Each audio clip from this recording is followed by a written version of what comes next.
Hi Riddhi. Hi அம்மா. என்னாச்சு தம்பி ஸ்கூல் போலையா? தம்பி உடம்பு சரியில்லைம்மா. சீக்கிரம் கிளம்பிடாத, நான் வந்துடுறேன். ஈவினிங் வந்து பாக்குறேன். Okay bye. ஏமா டெய்லி இந்த பிரேஸ்லெட் வாங்குறீங்க? சும்மா காசு கொடுத்தா அவ வாங்க மாட்டாடா. ஏதாச்சும் வாங்கினாதான் அந்த காசை வாங்கிக்கிறா. சரி அம்மா, அந்த ஷூ கேட்டல்ல, அது எப்பமா வாங்கி தரீங்க? இப்போ ஒரு ஷூ யூஸ் பண்ணிட்டு இருக்கல்லம்மா, அப்புறம் எதுக்கு இன்னொரு ஷூ? ஸ்கூல்ல எல்லாரும் போட்டுட்டு இருக்காங்கம்மா, எனக்கும் வேணுமா. என்னால இந்த மந்த் முடியாதுமா, அடுத்த மாசம் பாத்துக்கலாம். ஜுவல் வாங்குறதுக்கு மட்டும் டெய்லி மணி இருக்கு, எனக்கு ஷூ கேட்டா வாங்க மாட்டீங்க. எல்லாத்துக்கும் ஒரு ரீசன் இருக்கு. உங்களுக்கு எல்லாத்துக்கும் ஒரு ரீசன் இருக்குமா? இப்ப நான் என்ன சொன்னாலும் உன் மைண்ட்ல ஏற போறது இல்ல. நீ ஸ்கூல் போயிட்டு வா, அப்புறம் பேசிக்கலாம். தம்பிக்கு உடம்பு எப்படி இருக்கு இப்போ? சரி, மறக்காம வீட்டுக்கு வந்து அண்ணனுக்கு இன்னைக்கு பர்த்டே. போன வருஷம் வராம காரணம் சொன்ன மாதிரி சொல்லக்கூடாது, சரியா? சரிம்மா. நாங்க இதை போட்டுட்டு வந்துருங்க. ஓகே, இங்க பாருமா, நீ பண்றது பிசினஸ், இது வந்து அன்பளிப்பு, சின்ன கிஃப்ட் தான். அன்போட கொடுக்கும் போது வேண்டாம்னு சொல்லக்கூடாது, சரியா? 2 பேரும் இதை போட்டுட்டு வந்துருங்க வீட்டுக்கு. சரிம்மா. இந்தாங்க. Happy birthday Anna. Thank you Riddhi, thank you. ஏய், இது என்ன வாங்கிட்டு வந்திருக்க? உன்னை யார் இதெல்லாம் வாங்கிட்டு வர சொன்னா? எவ்வளவு கஷ்டப்பட்டு அவன் படிப்புக்கு நீ காசு சேர்த்துட்டு இருக்க, இதுல போய் உன்னை யார் ஸ்பெண்ட் பண்ண சொன்னா? இப்போ இது நீங்க கொடுத்த காசு தான். நான் எப்ப கொடுத்தேன்? நீங்க டெய்லி பிரேஸ்லெட் வாங்கின காசு தான்.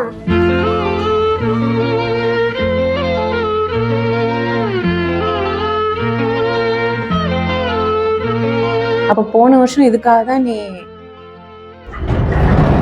என்னம்மா பண்ணிருக்கீங்க? ரிதியை கூப்பிட்டு இருந்தாண்டா, வரேன்னு சொன்னா, இன்னும் காணோம். சரி, அவ வருவா, நீங்க வாங்க.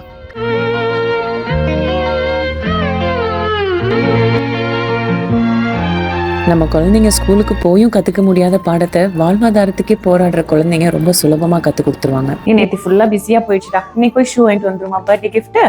அம்மா வேணாம்மா. ஏன்டா அன்னைக்கு வாங்கி தரலன்னு கோவமா? இல்லம்மா, நான் ஏர்ன் பண்ணும்போது நான் வாங்கிக்கிறேன், இப்போ இருக்கிற ஷூவை நான் யூஸ் பண்ணிக்கிறேன். ஃபர்ஸ்ட் டைம் பர்த்டே டிசிஷன் ஒரு நல்ல டிசிஷனா எடுத்திருக்கேன். மாமா இல்லம்மா, இன்னொரு டிமாண்ட் இருக்குமா. அதான் நான் பார்த்தேன், ஷூ வேணான்னு சொல்லும் போதே நினைச்சேன். கமான்மா, இது எனக்கு இல்லம்மா. அப்புறம் நம்ம வந்து ரிதியோட எஜுகேஷனை எதுக்கு ஃபண்ட் பண்ணக்கூடாது?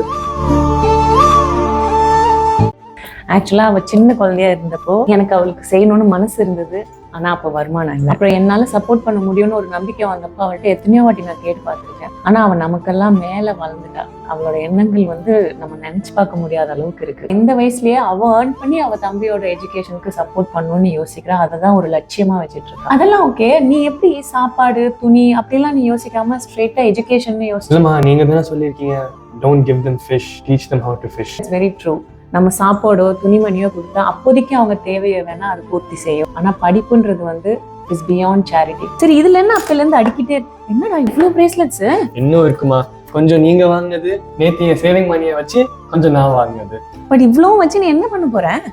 வாங்க போய் ரிதியை பார்க்கலாம். ஹாய் ரிதி. ஹாய் அண்ணா. என்ன காலையில வந்துட்டீங்க? இந்தா. என்னது நீங்க காசு கொடுத்து வாங்கினது?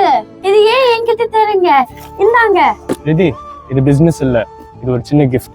Happy children's day. குழந்தைங்களுக்கு கனவு இருக்கோ இல்லையோ, கல்வியும் கருணையும் இருந்துட்டாலே அவங்களோட வாழ்வாதாரத்தை மட்டும் இல்ல, அவங்க குடும்பத்தையே சேர்த்து உயர்த்துற அளவுக்கு அவங்களுக்கு சக்தியும் பலமும் இருக்கும். ஸோ ஒவ்வொரு குடும்பமும் அட்லீஸ்ட் ஒரு ஏழை குழந்தையோட படிப்புக்கு சப்போர்ட் பண்ணணுன்ற கொள்கையோட ஓடினாலே it will be a fair and equal children's day for all the children.